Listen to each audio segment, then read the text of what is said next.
I know I don't normally read a ton to you, but I am going to read today the first part. If you still have that book, you're more than welcome to follow along. If not, you don't need it because I'm going to read it to you, right? And then I have some thoughts of my own, and I have another little anecdote from another book I want to read to you to maybe move us. And then we'll have to like come up here for a discussion today, Nancy, but my hope is we still have some kind of discussion.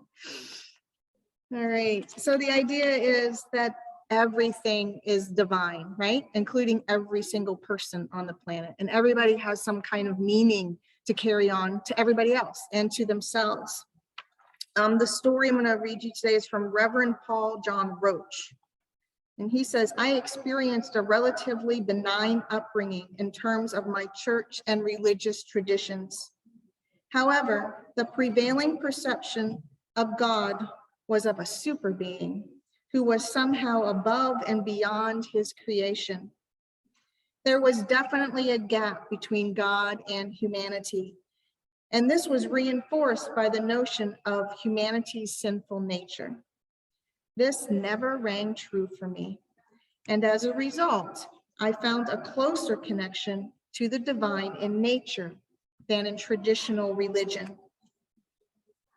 It was not until my 20s when I began to explore unity in other mystical and metaphysical traditions that my concept of God began to shift. I heard terms like presence and power to describe the deity. This presence and power pervaded the universe, connecting everything, including me, as well as the rest of humanity and all living things. This was revelatory. I remember God being described as energy, and this truly excited me. The Creator was no longer a super being, distant from me, but the energy that coursed through my body and my mind. The word energy also helped to reconcile with the scientific with the spiritual. God was not a being, but beingness itself. Moving in and through the ordered harmony of mathematics, as well as the inspirational words of poetry and song. The concept that there is one presence, one power in the universe dispelled from my mind any lingering feelings of separation and sin. It made perfect sense for me because if God is all powerful, everywhere present, and all wise, then that beingness pervaded the universe, and there could be no other power. This aligned with my understanding of the wholeness and the interconnectedness of the natural world. And what's more, it naturally followed that if there were only one true presence in the universe, then I am part and parcel of that energy and that power as well. The ancient principle that the very essence of humanity is of God and that we have the spark of divinity within us is perhaps the most radical revisioning I have ever experienced on my spiritual journey. It was and continues to be a true breakthrough. In short, human beings are divine. We, you, and I are not created beings separate from God by our sinful nature, but we are inherently the whole and the wholly worthy children of the divine. Another shift I incorporated into my worldview was that this recognition of our divinity is not just for me, but for everyone, including all sentient beings. I began to see the spirit in others. The same love that is my essential nature is yours too. And from this compassion and generosity, they all come from this. The world is no longer a collection of disparate and often confusing parts, but a seamless whole. There are no boundaries in truth. Every person is my brother and is my sister. This magnanimous awareness is expansive and practical. Working for the greater good is not just about changing our outer institutions and power structures, but harnessing the world-changing power of our minds. Real inner and outer change begins with each of us and with every other willing person. We have the power to create a happier and more content life and the ability to help others through our spiritual awareness. Isn't that what I tell you guys every week anyway? It's like it's every week. It's like driving home that you are the universe, you know, and why shy away from that you are the universe made manifest, right? And everything, you know, if you think you're on the wrong path, all you gotta do is look for the signs, right? Just look for the signs and you will know that you are feeling correctly what it is that your divine nature is pushing you to do. And I know I shared with you guys last week about the activism day. The more that goes on, the more people email me out of the blue that have nothing to do with any kind of, you know, like the idea that all these different groups are willing to come together in a spiritual center to talk about how we can teach each other how to be good for each other is just like blowing me away. There's professors and groups and spiritual groups that are not our own, you know, like Methodist groups and United Universalist groups and Catholic Benedictine groups and you know, all contacting that wants to be a part of that. That's what it is, right? It's the recognition that we can all, despite any labels we're putting on ourselves, move things forward in a way that's good for everybody, and to share what each one is doing in a way that's healthy, right? That's not a name-calling way. And it's powerful, and it's powerful when you recognize that you are part of that everything. And that's the wake-up call. Now, the one part I do remember last week is Carol talking about her wake-up call, and that's what I recognized later, that's amazing to have like this wake-up call. And that's an experience I don't know that everybody has. Sometimes I think it's like these little increments, you know, to get to the wake up instead of like the wow moment. And I think in gathering in those ways, it's to allow for those little increment moments too, and not the wow moment, you know, and to honor all those expressions of experience. Because when I sat with that, I'm like, I don't know that I've ever had this humongous, like I've had little wows, but not like a total shift wow. You know, it's been incremental, you know. It's like, in fact, when I was thinking about it, it seems like every 7-ish years, there's something else that happens in my life, which is kind of weird to think about that cycle there. So it must take me 7 years to handle some kind of new wow before I can get the next one. You know, but do we recognize that about ourselves? Do we recognize the meaning? You know, and does it have to be a big wow meaning, or can it be these little meanings, or can it be both? You know, can we have the big wow and then recognize everything else that goes with that, and the meaning in things that we don't think have any meaning? You guys know that I've been plugging away at the grief education training.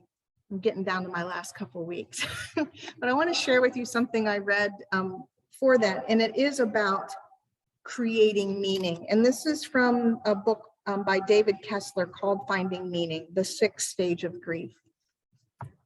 Because, you know, in any kind of grief moment, any kind of loss moment, any kind of trauma moment, we all think, well, where's the meaning? You know, what's going on? Is there a meaning? Why, right? It's always the whys. So I'm gonna read this little story that he put into this book for you as an illustration. He says, this lady named Jane had a hard time finding meaning after a devastating series of losses. Her little boy had died of a rare cancer, and from everything she told me about him, he'd been a lively, mischievous child who even at his young age had made friends. Sitting in front of me, unable to meet my eyes, she whispered, after our child died, we got divorced. I have no one now. There isn't any meaning. What meaning can there possibly be in a child dying at 2 years old? More than you can imagine, he said. Your child has meaning. I now know Tommy. He will forever live in my heart. And that's just the beginning. Meaning can be found in the life of anyone who has ever occupied space on this planet or in someone's heart. It is there if you look for it. And I asked Jane if I could share a story about Linda, a friend of mine. Linda was 9 years old when her mother died of cancer. She felt robbed of a normal life, jealous of all her classmates with their perfect mom and dad families. And during summer break, when she was 12, she went with her father on a business trip to Massachusetts. On the first night after dinner, they decided to take a walk. And as they strolled through the charming old city where they were staying, they saw a small cemetery off one of the main roads and decided to explore it. Soon Linda came across a tombstone that was engraved with the names and the dates of William Berkeley, March 15th, 1802 to March 18th, 1802. This baby died after 3 days, she said to her father. That's all he got, 3 days. Her father told her that that baby's deaths happened much more often than what they do now. And until that moment, Linda had never thought about others whose losses had been so focused because she had been so focused on her own loss. I never realized I could have had a mom for even less time. And for the first time in her life, she felt a brief sense of gratitude for the years she had been able to share with her mother. But unfortunately, the gratitude was short-lived because it gave way to a pang of fear. What if you died? She asked her father. Honey, let's hope that doesn't happen for a long time.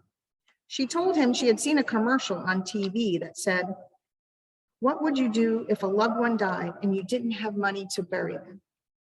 The ad promised life insurance policy for only $1 a month, and she wanted her father to buy one. She had overheard the discussions he had about having to borrow money to pay for her mother's funeral. Linda, I'll do my best when my time comes to make sure things are covered. And he saw her pained face and said, would you feel better knowing I got one of those $1 policies? And she said, yes, but don't die. And he kissed her forehead and said, okay, I won't, at least not for a long time, and I'll get that policy for you. That was one of the first times they had an honest discussion about life and death matters, but it would not be the last. Luckily, Linda's father lived for many decades, and during those years, they grew even closer. And at the time of his death, at the age of 84, Linda was married with 2 children and had become a successful media specialist for an online TV network. She gave her father a beautiful send-off and buried him in the same cemetery as her mother. About 6 weeks later, Linda rushed home early from work one night to get ready for a cancer charity auction that her TV network was sponsoring. And she grabbed her mail and found an envelope from Freedom Mutual Life Insurance. Opening it, she discovered a check for $600. She suddenly realized that it was from the policy her dad had bought after they saw the baby's tombstone. And the irony of this check did not escape her. She no longer needed the money and she had no clue what to do with it. But she hoped she could find some way of using it that would honor her father. That evening, when Linda and her husband were at the fundraiser, they watched video clips that her TV network had produced about the good work the charity had been doing to help so many in need. The head of the charity explained that that night was a culmination of their fundraising and that they were hoping to achieve their goal of raising $500,000, because if they did, a donor would match dollar for dollar and they would have a full million. Toward the end of the evening, Linda and her husband decided to sneak away for a few minutes, and they said their goodbyes and were making their way out when Linda heard the MC talking about their fundraising. The amount raised tallied to $499,400. They were $600 short. Linda suddenly electrified without having to think twice. She knew that there was what she could do with that money. And she immediately raised her hand and said $600, which means that they doubled their money and they got $1 million raised for the cancer charity. Looking back at that moment, Linda was astonished to realize that a child who had lived for only 3 days in 1802 had not only had a powerful effect on her own 12-year-old self, helping her realize how lucky she had been to have her mother with her for 9 years, but would now be able to touch countless others. No life, however brief, is without a meaning. We just don't know, do we? How our presence or the presence of others makes that ripple effect through just everything. And more than what we think. We realize that, that baby lived for 3 days. And yet somebody recognized that story, and then that story led to literally $500,000 for cancer research. This past week, you guys remember when I was going north for a church once a month before COVID, the pastor of that organization, she passed this past week. And the comment was, she's got to be mad because she had a lot of stuff to do and a lot of plans. But the neat thing for me, even though we're all going to miss her terribly, is how many stories have been posted about how she touched people. And then she built this huge center within like less than 30 years. She just like went to town and did all this stuff but she touched all these people. And then people that know the people were even posting stories. It was because of her telling somebody this, that then told me that this changed in my life. And you don't know. You don't know. But I do know that she was one that never shied away from the calling inside her heart for what she knew she was being pulled to for her spark of spirit. So do we honor that spark of spirit within us and totally follow it where it gets ignited? Do we do that?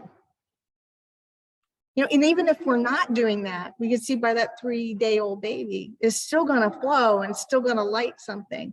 But think how big and powerful you can make that if you're willing to just follow that to the fullest extent. I think that's the meaning more than anything. That's the why. We are the expression of everything, right? We are that divine energy. And if we fully embrace that, and if you think about energy as powering everything, and you are that battery, right? That sucks up the energy and then powers the rest. And if you are that power and that expression, and then when we have those moments, like what Carol had, those big moments or those little moments, and we like get bigger and bigger, how much do we really affect? How much do those ripples go out? The affirmation on the story originally is, I am the divine energy of God in the expression now and always. So if you take a breath and allow yourself to repeat that within your heart and in your soul and in your mind, I am the divine energy of God in expression now and always. I am the divine energy of God in expression now and always. The one presence of God that is always moving in and through you right now, through your breath, through your thoughts, and through your movement. Recognizing our breath as that connection to all that divine energy, all that divine wisdom, all the love that you will ever need. This is who you are in reality.